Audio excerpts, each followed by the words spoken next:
Chhaava film के बाद केवल महाराष्ट्र के नहीं देश भर के हिंदुओं को याद आया है कि छत्रपति संभाजी महाराज की निर्मम हत्या करने वाला औरंगजेब महाराष्ट्र में ही मरा और उसकी कब्र छत्रपति संभाजी नगर में खुलताबाद में है।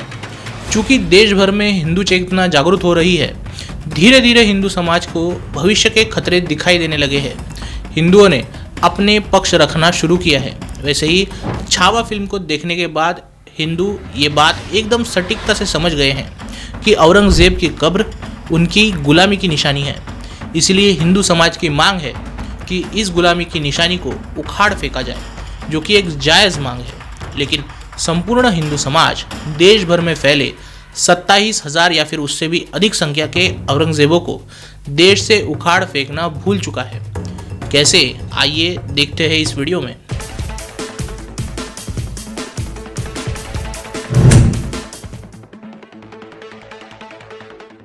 नमस्कार, न्यूज़ डंका के बात पते की में आपका स्वागत है। भारत के हिंदू समाज की इस समय हालत लगान फिल्म के भुवन 11 जैसी है। जब अंग्रेज़ों से भारतीयों की मैच शुरू होती है, तब अंग्रेजी बैट्समैन जहां बॉल मारता था, वहां भुवन के सभी फील्डर मिलकर गेंद के पीछे दौड़ पड़ते थे, लेकिन हासिल कुछ नहीं होता था। बैट्समैन कुटाई करता रहता था। तब उन्हें किसी ने आकर बताया कि सभी को गेंद के पीछे एक ही साथ भागने की कोई ज़रूरत नहीं है। जिसके भी पास वो गेंद आएगी उसे ही उसे पकड़ना है। आज हिंदू समाज को यही बात समझाने की ज़रूरत आन पड़ी है कि गेंद जिसकी तरफ भागेगी उसे ही उसे लपकना होगा।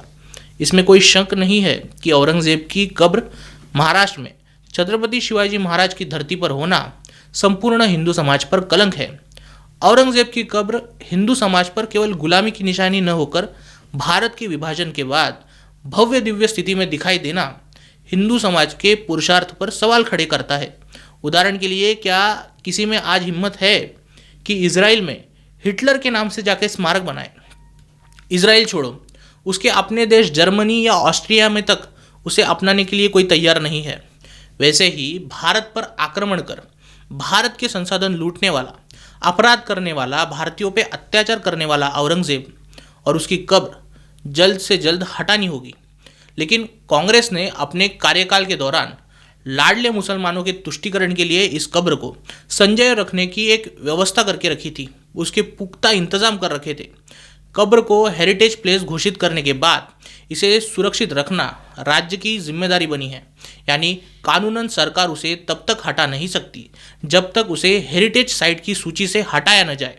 इसलिए सरकार को उचित समय देना होगा कि वो कानूनन इस प्रक्रिया को पूर्ण करे और मोदी जी की जो प्रण है हिंदू समाज के गुलामी के जो निशान है उसे मिटाना, वो भी वो पूरे कर सके। लेकिन इस सब के बीच हिंदू समाज और उसका भुवन 11 इस तरह से औरंगजेब की कब्र पे चढ़ने लगा है कि ये गेंद वो लपक के रहेगा, जबकि हजारों की संख्या में औरंगजेब देश भर में घूम रहे हैं। दोस्तों, पिछले एक दशक से भारत में अवैध तरीके से घुसे बांग्लादेशियों को पकड़ने का अभियान जो शुरू हुआ था, वो धीरे धीरे धीमा पड़ते जा रहा है। देश में वर्ष 2000 से 2025 के बीच अंदाजन 1 करोड़ से अधिक बांग्लादेशी मुस्लिम घुसपैठ कर चुके हैं। आज महाराष्ट्र में किरीट सोमैया और उनके साथ कुछ नेता बांग्लादेशी भगाओ मुहिम छेड़ चुके हैं। उन्होंने महाराष्ट्र राज्य के विभिन्न जिलों से करीब 15,000 जाली प्रमाण पत्र जारी होने का खुलासा किया है। इसी में मालेगांव के कुछ अधिकारियों पर केसेस भी दर्ज किए हैं। लेकिन ये कोई 2-4 जिलों की बात नहीं है। किरीट सोमैया ने राज्य भर से करीब 1.25 लाख से अधिक ऐसे जाली प्रमाण पत्र जारी किए जाने का दावा किया है, जिस पर मुख्यमंत्री देवेंद्र फडणवीस ने एसआईटी गठित की है। दोस्तों, हिंदू कार्यकर्ता और नेताओं के अच्छे कोऑर्डिनेशन से अब तक 310 से अधिक बांग्लादेशी महाराष्ट्र से पकड़े गए हैं, लेकिन ये संख्या बहुत ही कम है। देश भर में पिछले 2.5 दशक में 1 करोड़ से अधिक बांग्लादेशी अगर घुसपैठ कर चुके हैं, तो पिछले 2.5 दशक में ही देश भर में कम से कम 5 से 6 लाख जाली प्रमाण पत्र भी दिए गए हैं। इनमें से भी केवल 40,000 जाली प्रमाण पत्र स्पेसिफाइड है।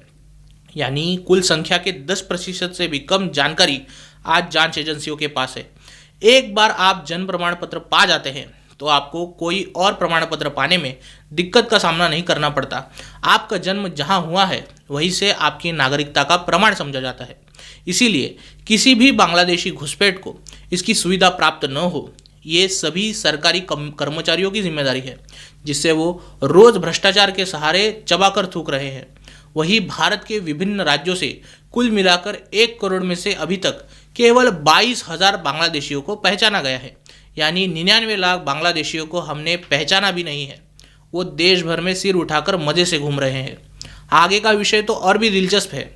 ये जो 22,000 बांग्लादेशी पहचाने गए हैं, उनमें से जांच एजेंसियों ने करीब 61 आतंकवादी, घुसपैठ और अन्य आपराधिक गतिविधियों में पकड़े हैं। यानी आज हम जिन्हें जानते हैं उनमें से 0.27% बांग्लादेशी या तो आतंकवादी है, या तो अन्य बांग्लादेशियों के पनाहगार है, या फिर आपराधिक गतिविधियों में शामिल है। आप जब चावल बनाते हैं तो आप ज़रूर चावल का एक आध दाना दबाकर देखते होंगे। पूरा चावल आप दबा नहीं सकते। वैसे ही अगर हम इस प्रकार से 1 करोड़ बांग्लादेशियों में 0.27% बांग्लादेशियों को भी आपराधिक गतिविधियों में शामिल माने तो यह संख्या 27,000 अपराधियों की होती है, जो या तो आतंकवादी गतिविधियों में शामिल है या फिर आपराधिक गतिविधि में। कुछ लोग हमारे इन आंकड़ों से इख्तिलाफ करेंगे कि हम 0.27% एक बड़ा एस्टिमेट ले रहे हैं, वो उन पर अन्याय है। यकीन मानिए, दुनिया में यही आंकड़े 1 से 3% के बीच देखे गए हैं। हम तो कम बता रहे हैं।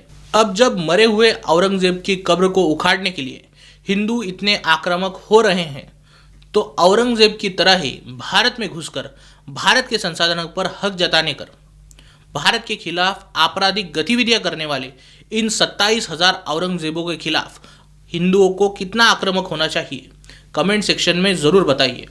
वीडियो ठीक लगा हो तो इसे लाइक कीजिए और न्यूज़ डंका हिंदी को सब्सक्राइब कीजिए। मिलते हैं अगले वीडियो में नए विषय के साथ। तब तक नमस्कार।